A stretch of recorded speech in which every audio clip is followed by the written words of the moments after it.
esperança, fé e ciência.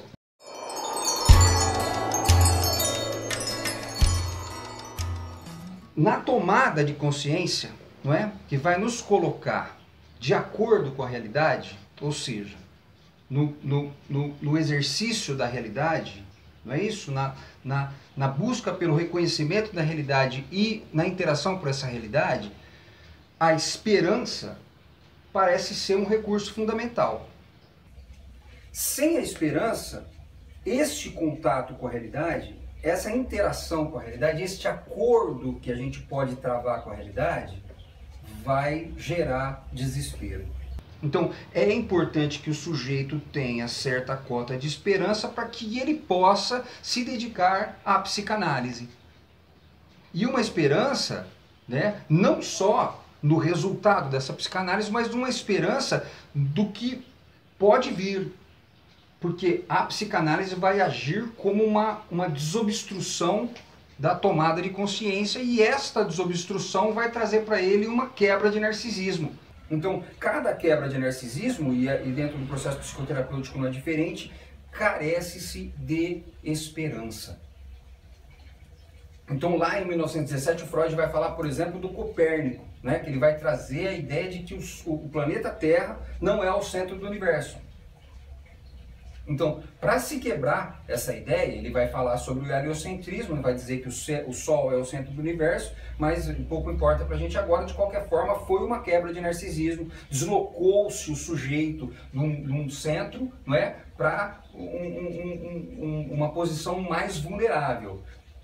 Esta posição vulnerável carece de esperança, porque senão o sujeito fica desesperado. A tecnologia, por maior que seja a tecnologia, essa tecnologia vai nos fornecer certa segurança, porque ela está bem desenvolvida. Esta mesma tecnologia é a tecnologia que vai nos mostrar o tamanho da nossa pequenez frente a essa imensidão. De modo macro, não é?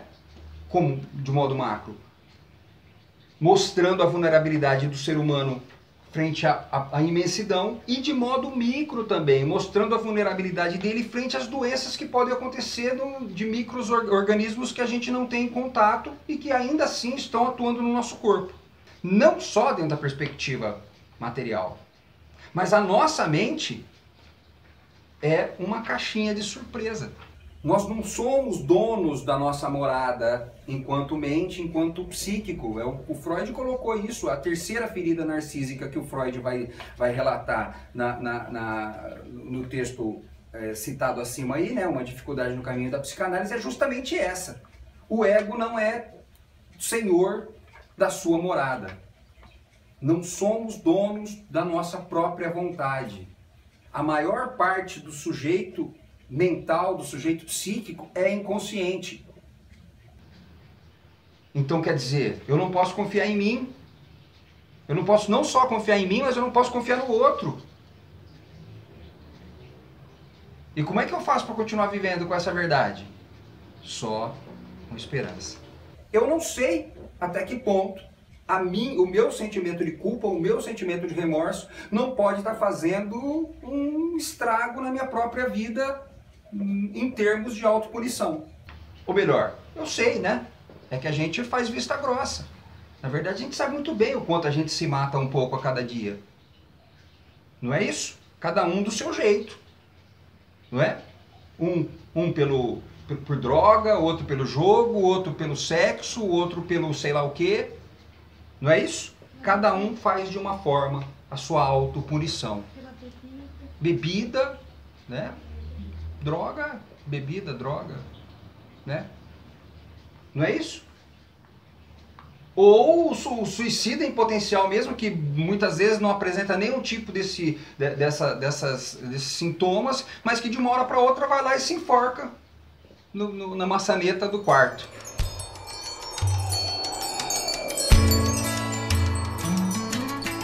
Então, duas dimensões da tolerância. Tanto quanto ao prazo disso ocorrer, disso se realizar, quanto da forma como isso vai se realizar. Então, quando se tem esperança, é necessário se desapegar dessas duas coisas. da urgência daquilo se realizar dentro do prazo que eu gostaria que realizasse e da forma como isso vai ser realizado. Isso vai determinar o que é esperança.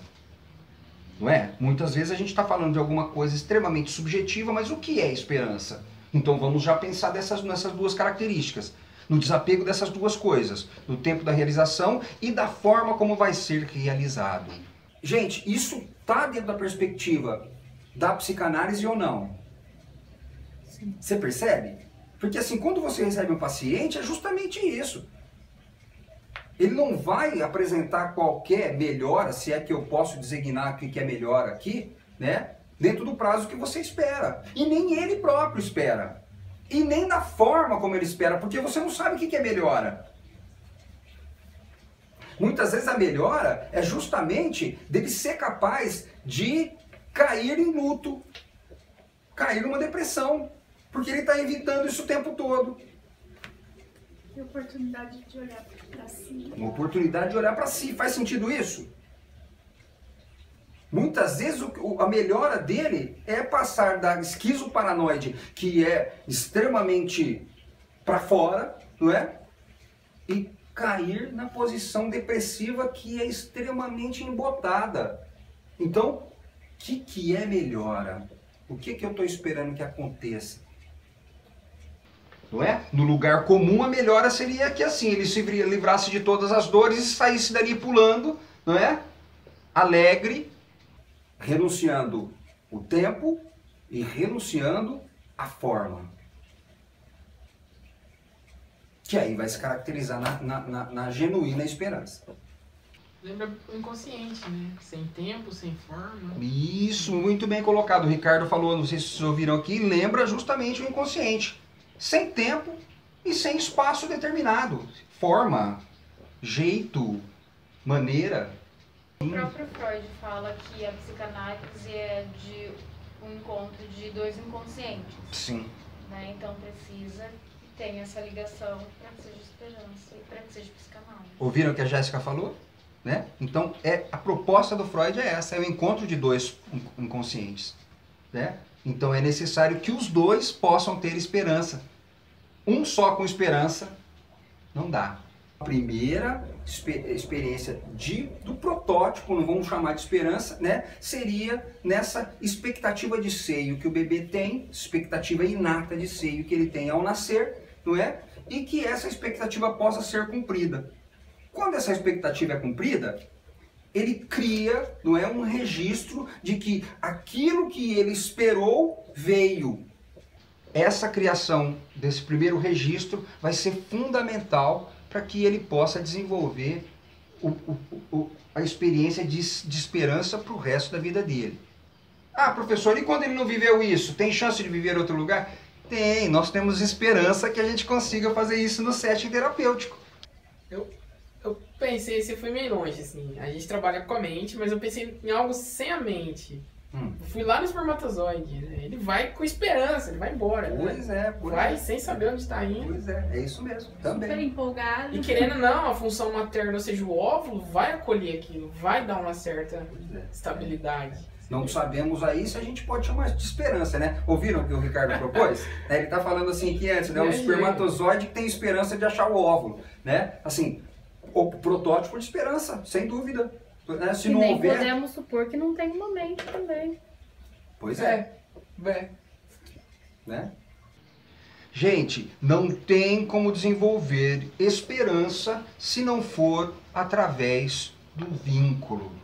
Sem vínculo, sem transformação. Naquele livro Conversando com o Bion, aquele azulzinho, ele fala sobre a questão do humano depender sempre de um outro humano para ter uma resposta. Porque senão, por que a gente não se relacionaria conosco mesmo? Se satisfaria e não teria nenhuma dor de cabeça. Pois é. Então ele chama atenção e não tem mais como falar a partir dele da humanidade. Sim. E é isso mesmo. Uma humanidade solitária, é impossível. O amor mesmo é uma questão de esperança. É dar-se ao outro com a esperança que ele não vai te destruir, que ele não vai fazer nada. É isso mesmo. doar-se ao outro, né, com a esperança de que ele não vai ficar vazio ao doar-se ao outro. Né? O amor depende da esperança, fundamentalmente. Né? O Bion vai falar aquela frase curtinha e genial, né? A unidade biológica é o casal. Então não tem como pensar na vida sem vínculo. Né? Biológico quer dizer vida. Né? Então a vida só se propaga através dos vínculos. E a esperança não é diferente. Você só vai conseguir criar e nutrir esperanças através das experiências vinculares. Então a esperança, assim como uma série de outros conceitos que a gente tem visto, é uma função do vínculo. O ser e o mal seria sem esperança. O ser e o mal seria a ausência da esperança. Mas ainda assim é vínculo. É um vínculo H, de ódio. A esperança está dentro da perspectiva do razoavelmente possível. Razoavelmente admissível. Né? A ilusão não. A ilusão está completamente descomprometida, descompromissada do que é possível. A ilusão está dentro da perspectiva de uma ausência de experiências saudáveis. Não teve experiência saudável e o sujeito ainda está esperando aquilo. A paixão é desse jeito. A paixão é pura ilusão. Eu nem conheço o outro e eu já espero um monte de coisa do outro. Como é que você pode esperar tanta coisa de uma outra pessoa que você nem conhece direito? Já o amor, como o próprio Michael adiantou, é esperançoso. Por quê? Porque você viveu várias experiências bem-sucedidas com esse sujeito e agora você pode ter esperança de muito mais. Porque é possível. Porque também entra naquela questão que a Jéssica falou do Bion, que é preciso do retorno do outro para que isso seja uma esperança, né? Continua nutrindo a esperança. Uma resposta, né? Eu preciso que o outro me traga alguma coisa, né, substancial, real, para que em cima disso eu possa construir uma esperança. Dentro da lógica do mínimo que ele possa oferecer também. É, no mínimo, ninguém está esperando, né? Até porque é aquela coisa, no tempo dele e do jeito que ele puder dar. Aí é a esperança. A esperança depende da capacidade de tolerância. Mas é a própria esperança que vai gerar mais capacidade de tolerância. O analista, né, o psicoterapeuta, vai precisar de esperança para que ele possa cumprir a proposta do Bion de renúncia quanto ao desejo. Se o sujeito é esperançoso, ele é menos medroso. Que tipo de medo? O medo neurótico, o medo infundado. Não é o medo que é integrante do instinto de autopreservação. Esse medo é fundamental. Faz sentido para vocês a diferenciação desses dois medos? O Freud vai diferenciar isso de uma maneira muito clara quando ele vai falar das ansiedades. Ansiedade realística e ansiedade neurótica. Ansiedade realística é de fatos reais que estão acontecendo ali. E a fantasia, a ansiedade neurótica, que é medo de alguma coisa que na verdade não existe. No entanto, os dois medos são ótimos. Eu, particularmente, não desprezo o medo neurótico também. Para mim, todo medo é ótimo. Eu sou fã do medo. Por quê? Porque mesmo o medo neurótico vai te alertar para a tua limitação. Ah, você não dirige, você tem medo de dirigir, mas esse medo de dirigir é por conta de uma neurose tua. Que seja. Se você insistir, você vai acabar fazendo besteira. Primeiro, dissolva, elabore a sua neurose. Com essa elaboração da neurose, o medo vai se desfazer. Então não adianta ficar criticando o medo. Vira e mexe a gente vê, né? O pessoal metendo a boca no medo. Não, que o medo bloqueia, que o medo obstrui, que o medo dificulta. Não, o medo é ótimo. O problema é aquilo que está gerando o medo. O medo é um sintoma. O medo é um sintoma, não a causa. Não a causa. Muito bem colocado, Jéssica. Da mesma forma é a depressão. Ah, depressão é o mal do século. Não, depressão não é o mal do século. O mal do século é aquilo que está gerando a depressão. Combater a depressão é chover no molhado.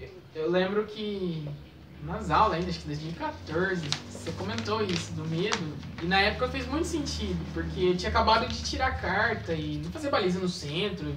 E que dava uma ansiedade, gerava um medo naquele momento. Aí depois que eu pensei nisso aí, eu parei de tentar. Eu falei, vou ficar sofrendo, não vou conseguir. Cara. E de repente passou. Hoje eu faço, numa boa, dissolveu aquilo de certa maneira. Pois é. Se forçar a fazer uma coisa, péssimo. Desanda. Eu não consigo ainda hoje, muitas vezes. Sim. Mas já não gera aquele medo. Sim. Algo se dissolveu ali. Sim. No seu tempo, né? No seu tempo. Pois é. Se eu ficasse tentando forçando, era só Pois sofrimento. é. Mas aí você um tem... ambiente para Mas- que pudesse se dissolver. Pois é. Mas aí você precisou ter esperança.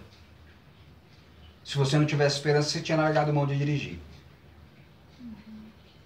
Então eu tenho esperança que uma hora eu vou conseguir. Ainda não consigo. Mas uma hora eu consigo.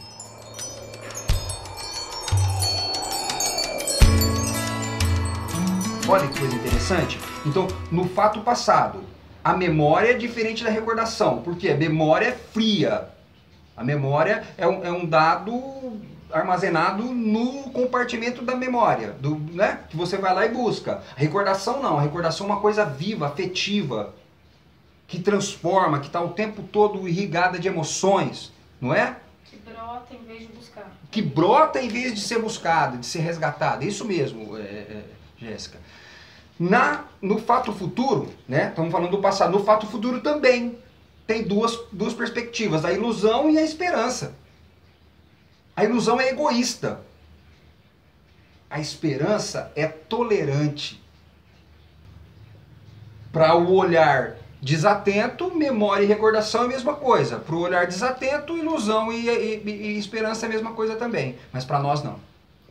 Ser capaz de se colocar sem intervir no fluxo natural da vida, porque se tem esperança de que a coisa vai acontecer no seu tempo, se colocar no posicionamento de contemplação da vida,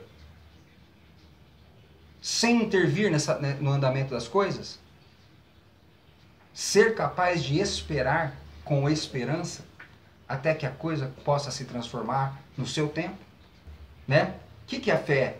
Onde a fé entra? A fé entra na ânsia pela compreensão. A fé entra como um substituto da ânsia de querer entender tudo.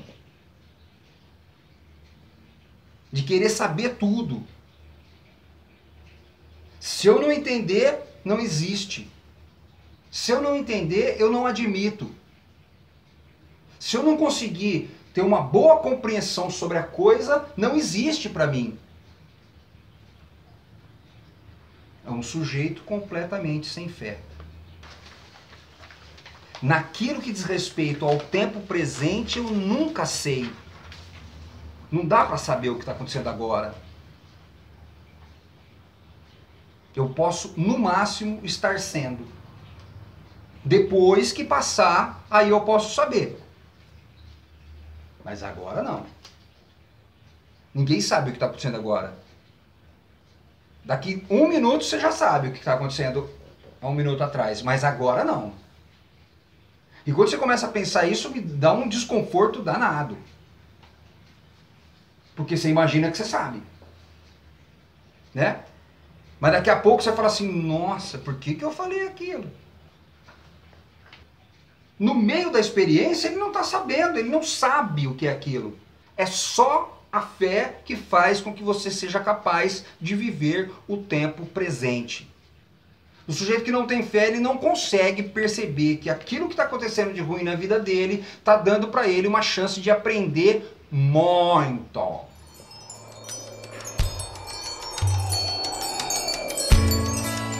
Normalmente, o cientista não dá a mínima para a fé. Ele não está nem aí para a fé. Se ele não consegue constatar com os órgãos dos sentidos, não existe.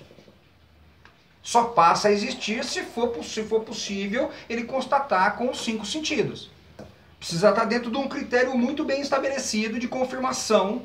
E aí o Schopenhauer diz assim, né? Tem um livro dele que chama Arte de Insultar, que na verdade não foi ele que deu esse título, deram depois porque o livro foi publicação póstuma. Publicaram o livro depois que ele tinha morrido já.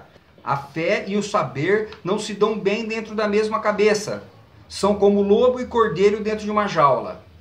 E o saber é justamente o lobo que ameaça devorar seu vizinho.